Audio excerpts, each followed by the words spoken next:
Attention, l'animateur que vous allez voir présente de graves symptômes de gros doigtitude. Il est sujet à de fréquents bullet time, procédé exclusif. Un exemple à ne pas suivre pour notre belle jeunesse.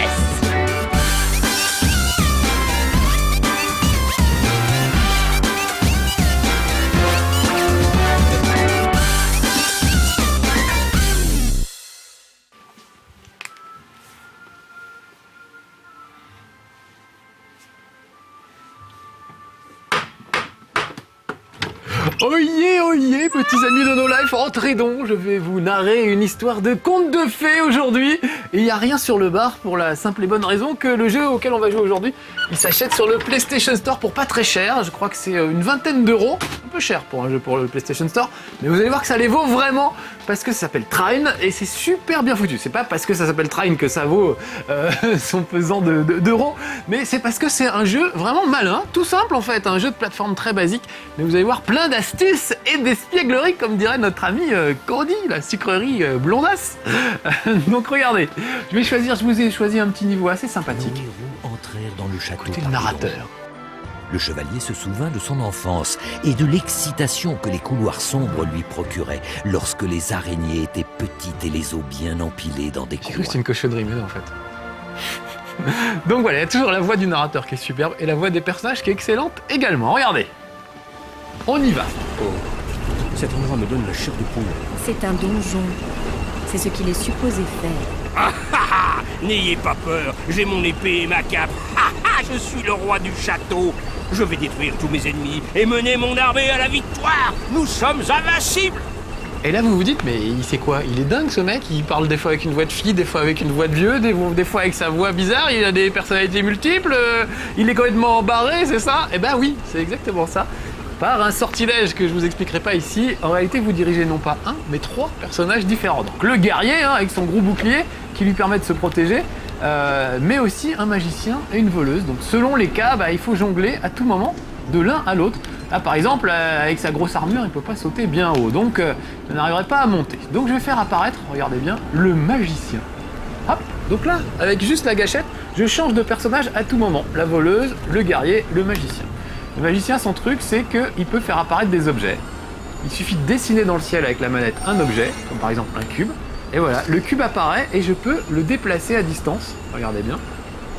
Et par exemple le caler ici, du coup je vais pouvoir grimper dessus et grimper en hauteur, sauf qu'il y a des planches qui me bloquent, donc là hop, je passe à la guerrière, je tire une flèche dans le truc, ça marche pas très bien, donc je vais prendre des flèches enflammées, ils ont chacun des armes un petit peu différentes, et voilà, et maintenant c'est propre, je peux monter, je peux grimper, je peux sauter, super.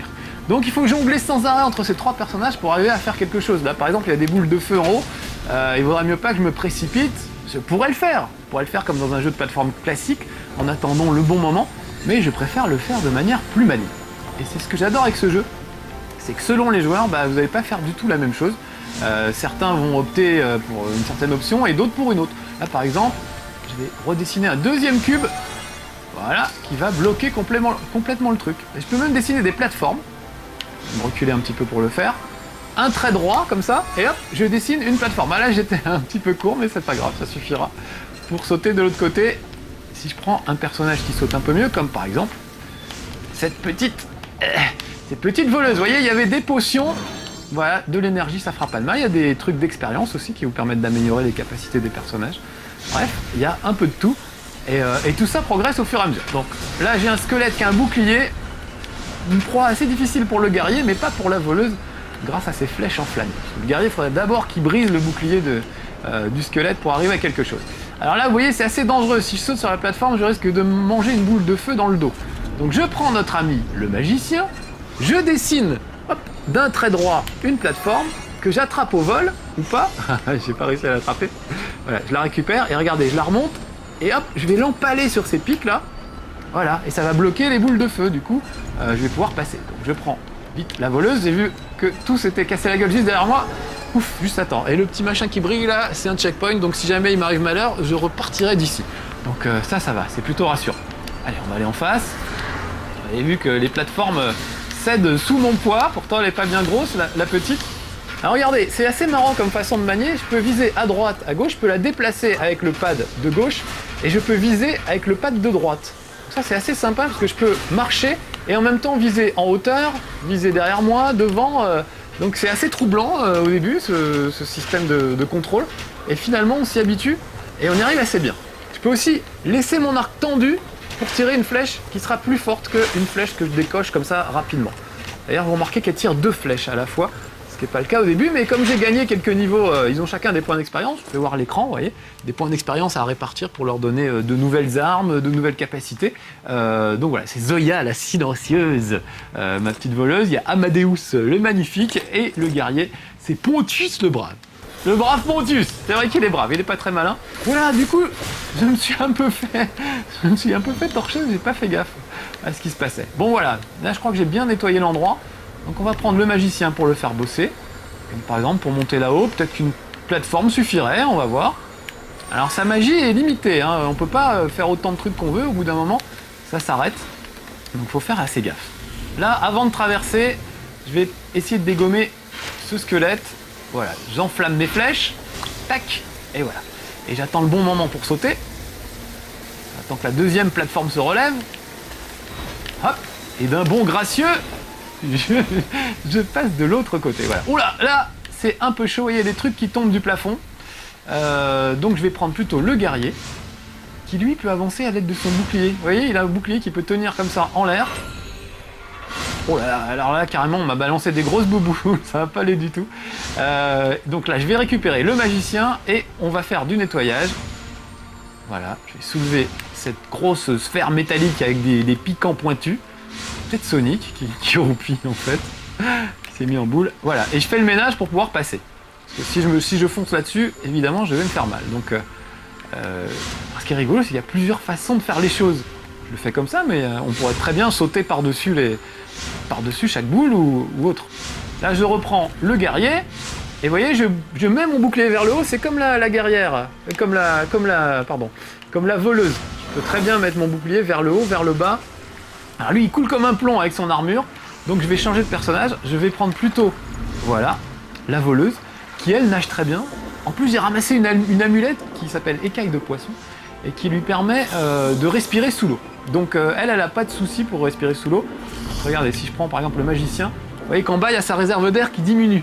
Et il peut se noyer à tout moment si je fais pas gaffe. Donc, prendre la voleuse, c'est la plus efficace dans cette configuration. Là par contre, je vais avoir plutôt besoin du guerrier et de ses talents de fonceur. Voilà. Donc vous avez vu, à peine sorti de l'eau, j'ai changé de personnage en cours de route pour arriver à faire ce que je voulais. Donc il faut jongler sans arrêt entre les personnages. On me rappelle le bon vieux Lost Viking. Vous avez connu ce truc là, Lost Viking, à l'époque sur Amiga. On avait 3 petits vikings, il y en a un qui sautait haut, un qui cognait, l'autre je me souviens plus, mais en fonction de ce qu'on voulait faire, fallait prendre l'un ou l'autre. Alors regardez, là j'oriente donc le bouclier vers la gauche, parce que c'est visiblement vers la gauche que ça vient, après ça venait de la droite et j'ai pas réagi, mais je peux orienter le bouclier dans différentes directions, en fonction des besoins. Là ça me tape dans les chevilles à chaque fois, j'ai mal calculé. Donc vous avez vu qu'ils ont chacun des points de vie, et ça peut mal se terminer, c'est-à-dire que l'un des 3 peut mourir et il faut continuer comme on peut avec les 2 autres. Parfois c'est carrément impossible, donc se laisser mourir et revenir un peu en arrière pour faire ce que vous avez envie de faire. Voilà, bon là je vais essayer de grimper là-haut puisque c'est là qu'apparaissent les squelettes. Oh là là, ils m'ont balancé tout en bas carrément. Je vais être obligé d'attendre que l'ascenseur revienne, on va rappeler l'ascenseur. J'en profite pour friter ces quelques squelettes. Bon, je vais essayer d'être plus brillant avec mon bouclier que tout à l'heure. Ou alors de sauter si je vois que ça marche pas le bouclier. Je pourrais toujours sauter. Bon, pour le moment ça se passe bien. Non, ça se passe pas si bien que ça. Donc je vais peut-être plutôt sauter pour esquiver rien du tout. Ah mais c'est pas possible d'être comme ça. On dirait Marcus en train de jouer, c'est incroyable. Voilà, allez, je vais monter en hauteur. Et je vous ai oublié de vous dire, la guerrière, la voleuse, je vais y arriver, a aussi un grappin. Donc regardez, hop, je peux me suspendre à cette roue et me balancer pour aller de l'autre côté. Voilà, j'ai pas fait ça avec assez d'élan. Donc je vais essayer de le refaire avec de l'élan. Voilà, tout de suite plus gracieux quand même. Ouf, alors là, regardez, il y a un squelette qui m'attend de l'autre côté. Je peux ruser, je peux prendre avec le magicien, je peux attraper une de ces bouboules, la faire reculer et essayer de la balancer sur le squelette. C'est un peu court, donc ça marchera pas. Donc ce que je peux faire, c'est déjà me débarrasser du squelette. Ah si, ça a fini par marcher, vous voyez. En fait, c'est marrant, il y a un moteur physique qui gère tout ça, qui est très très précis, et qui fait que il se passe jamais 2 fois la même chose. Donc là, j'essaie de tracer direct sur les squelettes.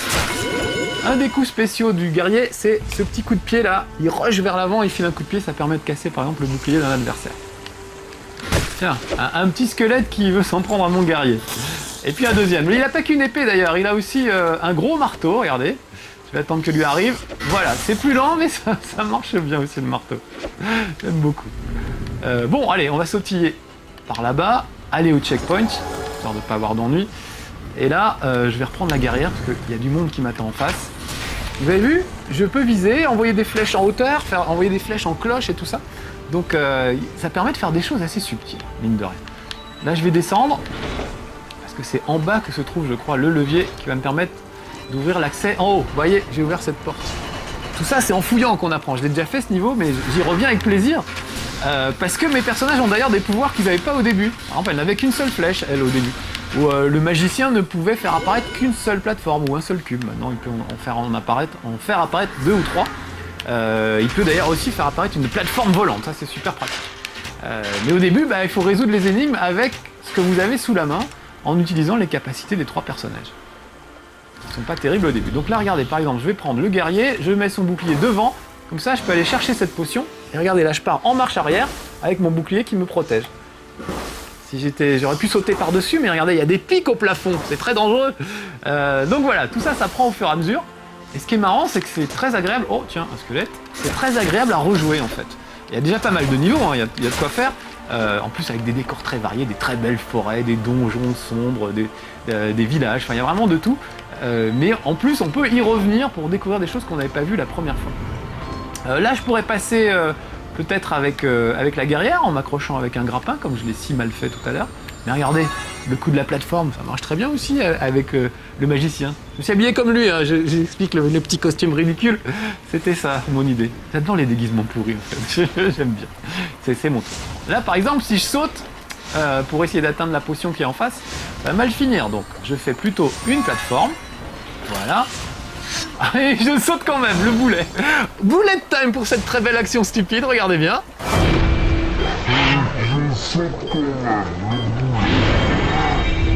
Tout à fait moi ça, voilà, je crée une plateforme pour pas avoir à sauter et je saute quand même. Ça, je crois, c'est un des plus beaux bullet time qu'on aura vu, en tout cas un des plus stupides. Voilà, et pour descendre par contre, ce que je vais faire, je vais péter j'ai pété la passerelle avec l'épée du guerrier. Voilà, qui c'est qui me tire dessus là? Je sens qu'on me... Ah mais oui, j'ai pas vu, regardez là-haut, il y a une araignée. L'araignée va se prendre une flèche enflammée dès que j'aurai trouvé la touche qui permet de prendre la guerrière. Je suis nul et je m'en excuse bien. Bon, c'était la chanson de Spider-Man en tout pourri. Je suis vraiment désolé des fois, mais moi ça va pas. Bon, je vais essayer de grimper tout là-haut, mais là c'est un exercice périlleux, donc roulement de tambour. Et voilà, et ça commence très mal. Il faut que j'arrive à monter là-haut d'une seule traite. Et vous connaissez mon adresse légendaire. Ça va pas être facile. Allez, je suis concentré. Voilà. Et voilà. Bon, finalement, je m'y suis surpris qu'à 2 fois. Pas si mal que ça. Et du coup, j'ai réussi à ouvrir un truc en bas. Donc, je vais pouvoir redescendre. Mais ce qui est bien dans ce jeu, c'est qu'il y a des tas de trucs planqués. Hein. Je vous l'ai dit, il y a vraiment des tas de trucs planqués un peu partout. Donc, ça vaut le coup de fouiner. Là, par exemple, j'aurais tendance à redescendre en bas bêtement, parce que ça s'est ouvert en bas. Et je vois qu'il y a des plateformes. Alors je me dis, il y a peut-être un truc intéressant à faire avec ces plateformes. Je vais essayer de grimper dessus. Hop. Ah, c'est un peu court. Et puis surtout, je suis retombé. Donc je vais quand même persister, parce que je pense que ça vaut le coup. Je vais prendre le magicien. Où est-il? Il est là. Je vais créer un très joli cube, que je vais attraper aussitôt. Et regardez bien, je vais le planter de ce côté-là, pour bloquer la trappe. Voilà, comme ça, je pourrais peut-être sauter sur cette trappe qui me manquait tout à l'heure. Hop. Ah là, ça n'ira pas. Alors, il faut que je réussisse aussi l'enchaînement. Donc c'est un vrai jeu de plateforme aussi. Hein. C'est pas que de la réflexion. Mais je trouve que le mélange des deux est très très réussi. Voilà, là j'ai récupéré une potion. Et regardez, il y a une espèce de grosse pierre. Le guerrier, au bout d'un moment, peut aussi récupérer des grosses pierres et les porter. Et même les jeter sur les adversaires. Et là, regardez bien, il y a un mur fissuré en face, un passage secret. Je vais pousser à droite pour viser, et hop, je vais balancer le truc à travers le mur. Ce qui fait que maintenant, j'ai accès à un passage secret, au fond duquel se trouvent quelques potions. et un coffre-fort. Voilà, et c'est dans ces genres de coffres, là j'ai déjà fouillé donc il est déjà ouvert, c'est dans ce genre de coffre, dans ce genre d'endroit bien planqué, qu'on trouve les potions qui par exemple améliorent la capacité de vos sorts, ou bien qui permettent de nager sous l'eau sans avoir à respirer. Donc il y en a partout des trucs comme ça, donc il faut à chaque fois être un peu curieux, parfois revenir pour explorer un endroit que vous ne pouviez pas explorer la première fois parce que vous n'aviez pas les moyens physiques de le faire. Là par exemple, regardez une petite astuce sympa, je peux attraper cette grosse boule et je vais faire un nœud autour du pylône qui la soutient. Voilà, comme ça sera un peu plus court et je peux passer en dessous. Voilà, je peux aussi choisir tout simplement de prendre le bouclier. Oulala, ça va mal finir cette histoire. Je voulais prendre le bouclier du guerrier qui coule comme qui coule à pic, comme un plomb. Voilà, un squelette avec un bouclier, un checkpoint, très bien. Là, vous voyez que ça ouvre une plateforme, mais c'est pas suffisant parce qu'il faudrait que je puisse ouvrir les deux autres plateformes. Donc, on va aller sous l'eau. Regardez comme c'est beau d'ailleurs. Les effets, déjà, les effets sonores sont super. Les voix des personnages sont bien. C'est magnifique. Regardez ces petits effets d'eau. Je trouve vraiment très joli, les petites bulles et tout. Vraiment, il est réussi à tous les niveaux ce jeu. Le truc surprenant, c'est que vous l'avez remarqué, c'est de la 2D. Depuis tout à l'heure, je ne peux pas aller dans le décor, ce qui est parfois idiot. Des fois, il suffirait qu'il s'avance au premier plan pour contourner un obstacle, et on vous oblige à trouver tout un stratagème, alors qu'en vrai, dans la vraie vie, bah, il passerait devant et puis c'est tout. Donc, c'est ça que j'aime bien aussi dans ce jeu. C'est que la 2D, finalement, ça facilite les choses. On se retrouve avec un bon vieux jeu de plateforme en 2D et on n'est pas emmerdé par la 3D. Vous savez, moi qui râle tout le temps sur la 3D, qui dis toujours que j'ai jamais réussi à me faire la 3D, bah là je suis content. C'est beau comme de la 3D, mais ça reste de la 2D. Alors vous avez vu, j'ai poussé ce bloc qui était sous l'eau et qui est en bois. C'est pour ça qu'il flotte.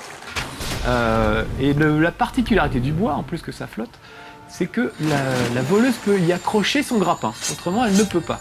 Donc avec le magicien, je fixe au plafond la caisse que je viens de ramasser, et avec la voleuse, hop, je m'agrippe, et c'est ce qui me permet de remonter. Pas mal quand même des petites astuces comme ça. Je veux dire que j'ai tourné un moment avant de trouver comment me sortir de ce puits, j'y arrivais pas. Donc voilà, ce genre de truc, c'est vraiment marrant quoi. Il faut être un peu malin. Et voilà la plateforme qui ouvre un peu plus loin les deux plateformes mobiles. Voilà, donc ça c'est des systèmes d'interrupteurs, et vraiment c'est bien foutu quoi. Il faut se creuser la tête, il faut réagir, il y a de l'action, il y a de l'intelligence, il y a plein de trucs, enfin vraiment ce jeu, il est étonnant. Il n'est pas très cher, encore une fois 20 € ça va, c'est quand même pas la fin du monde, hein. Quand on voit des jeux à 60-70 € sur PlayStation, c'est quand même assez incroyable. Là bah, pour 20 € on se marre bien, c'est vraiment très très beau, très très bien foutu, et un vrai plaisir. Le seul reproche que j'aurais c'est qu'on peut pas jouer à plusieurs, j'aurais bien aimé pouvoir jouer à plusieurs, et malheureusement ça n'est pas possible, j'aurais bien aimé partager ça avec des potes. Le seul reproche que j'aurais, c'est qu'on peut pas jouer à plusieurs. Malheureusement, ça n'est pas possible. J'aurais bien aimé partager ça avec des potes. Alors regardez, un demi-boss de fin de niveau, une sorte de guerrier géant, j'ai passé entre ses jambes. Et regardez, vous voyez, là je marche vers la gauche de l'écran, mais je peux tirer à droite. Donc ça c'est assez bien aussi de pouvoir se battre comme ça.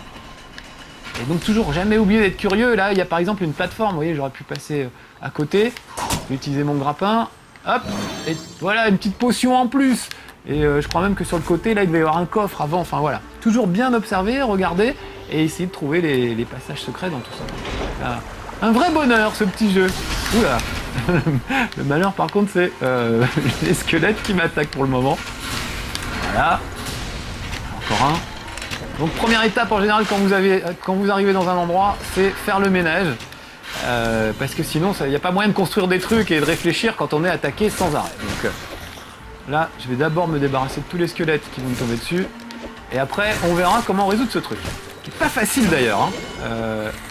Je vous ai dit qu'il y a plusieurs façons de résoudre les énigmes. Et c'est vrai que c'est marrant. Je serais d'ailleurs curieux de voir comment vous ferez pour vous sortir de tel ou tel endroit. Parce que moi j'ai mes méthodes, mais je m'aperçois en voyant d'autres gens jouer qu'on peut tout à fait faire autrement. On fait soit bourrin avec le guerrier, soit plus fin avec la fille. Là par exemple, comment faire ça? Je sais pas trop en fait. Moi le truc qui me fait rire, puisque c'est un moteur physique assez réussi, on peut vraiment jouer avec. Donc par exemple, je vais mettre une plateforme sur ce petit cube dès que j'arriverai à la dessiner. Voilà. Et regardez, je vais me mettre ici. Et j'ai fait une sorte de bascule en fait. Ça peut me permettre de grimper jusqu'en haut, si je me démerde bien, si je la place bien. Et là, en l'occurrence, elle n'est pas super bien placée, parce que je me prends à chaque fois le truc. Donc il faudrait que je la décale un petit peu. Voilà, donc je récupère. On va le mettre comme ça. Voilà, c'est pas trop mal ça. Regardez, je vais aller me mettre là, et avec un peu de chance, ça peut me permettre, voilà, de sauter en hauteur. J'aurais pu aussi créer un cube en hauteur et le laisser tomber. Ah mince. Même si j'y arrivais là, ça suffirait pas. Il faut que je crée un autre cube ici. Qui va me servir de cube de réception. Ah, j'ai raté mon petit mouvement. Voilà. Et on va aller l'empaler. Avec l'autre, d'ailleurs, avec l'autre joystick, je peux l'orienter comme je veux, lui mettre la tête en bas. Voilà. Je me dépêche parce que mes pouvoirs sont assez limités. Voilà, comme ça c'est bloqué. Donc si je me débrouille bien, peut-être que le coup de la bascule qui m'a rendu célèbre. Ah oui, mais là du coup je suis plus assez, je suis plus assez pesant pour. Ah voilà, peut-être je vais y arriver ce coup-ci. Attention. Hey, Rodriguez, hein, sauf que c'était pas au bon moment pour la truc du dessus. Bon, c'est pas grave. Je vais essayer. On va faire plus simple. Depuis peu, il a une plateforme volante. Ce petit magicien, il suffit de dessiner un triangle. Non, pas un carré, un triangle, je vais y arriver. Voilà, regardez, j'essaie de faire un triangle, voilà. Et ça me fait une plateforme qui est flottante sur laquelle je peux monter. Qui n'est pas super équilibrée, mais qui en tout cas peut déjà me permettre de faire des choses. Bon, là c'est un peu le bordel, je vais péter. Voilà, ça j'en ai plus besoin. Donc je vais un peu les déglinguer et on va essayer de monter par là. Peut-être avec la voleuse. Vous voyez, elle bouge la plateforme hein, quand je suis dessus. Hop, voilà, et là j'ai réussi à m'en sortir. Ça, la plateforme triangulaire, c'est un truc que vous n'aurez pas la première fois que vous venez dans ce niveau. Donc vous ne pourrez pas faire ce que je viens de faire. On va trouver une autre astuce, je vous laisse trouver. Voilà. L'étendard du roi. Voilà, j'ai fini ce niveau. Il y en a plein d'autres derrière. Mais vraiment, voilà, je trouve que c'est un jeu surprenant, étonnant, on ne l'attendait pas. Il a eu des prix, je crois, à Los Angeles, dans le salon de Los Angeles, je me souviens plus le prix de l'innovation ou je ne sais plus quoi, parce que vraiment c'était très bien foutu et ça a surpris plein de gens. Donc voilà, j'avais peur que vous passiez à côté, c'est pourquoi je voulais vous en parler aujourd'hui. Ça s'appelle Trine, c'est sur le PlayStation Store, ça coûte pas très cher et il est recommandé par Tonton Marcus. Alors ne le loupez pas, petits amis de Life. À bientôt, soyez sages. Ciao. Rendez-vous la semaine prochaine à la même heure ou quand vous voulez sur nolife-tv.com. Abonnement à partir de 3 € par mois. L'intégralité des fonds collectés servira à réaliser d'autres belles émissions.